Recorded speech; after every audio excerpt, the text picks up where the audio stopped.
may have ended up in the mob, and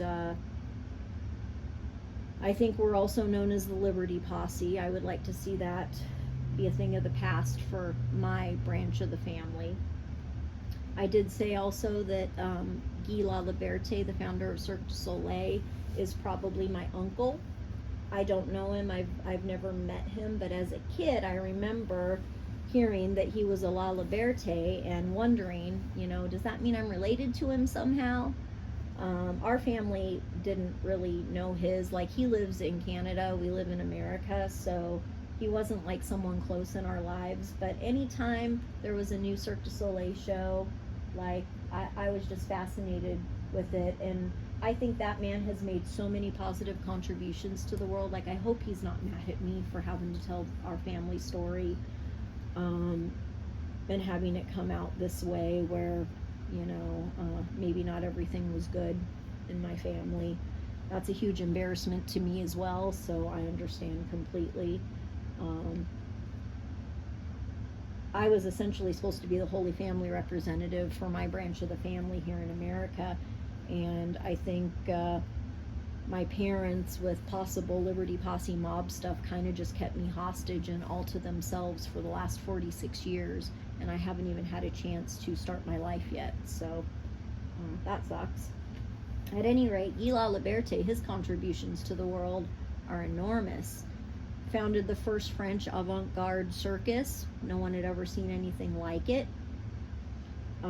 Started a water foundation, like feeding the masses and clean water. Super important values to our family. Like I said, my grandpa valued this as well. I think that might just be in our blood. I think that just might be innate to who we are as people, that we care about those things so very much. I do as well. You know, we also supposedly supposed to care about taking care of children and stuff like that.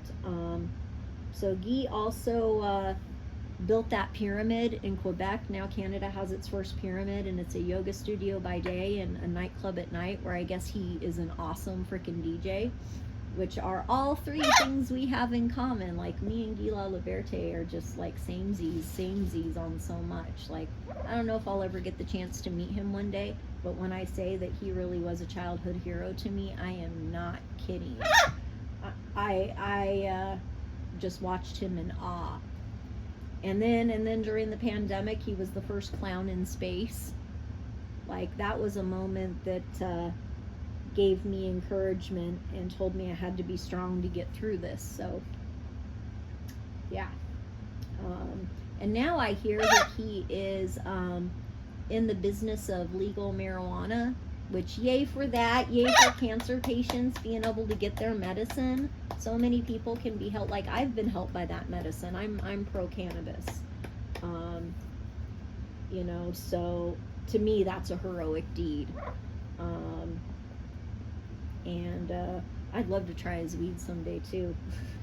I don't know much about it, but I think that's awesome. Like, everything he does with the intention of helping people and making a contribution to the world, and I think those are really important values to him, and they are to me as well. So I think that's why, you know, I ended up teaching my little cockatoo here while we were doing our avian research on this species. She is a little Corella, and there hasn't been a care guide written about this species yet, so that was my research on this channel, was observing their behavior, their intelligence, and coming up with the first captive care guide for the species, because I know when I adopted this little lady,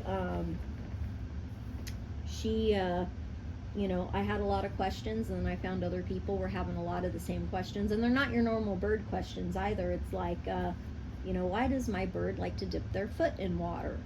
And we were like, your bird does that too? Like, you know, that's not really typical of any other like species. Like, that's a weird thing. Let's get to the bottom of that. So I do have that guide half written. I hope to publish it one day. I've learned a whole lot.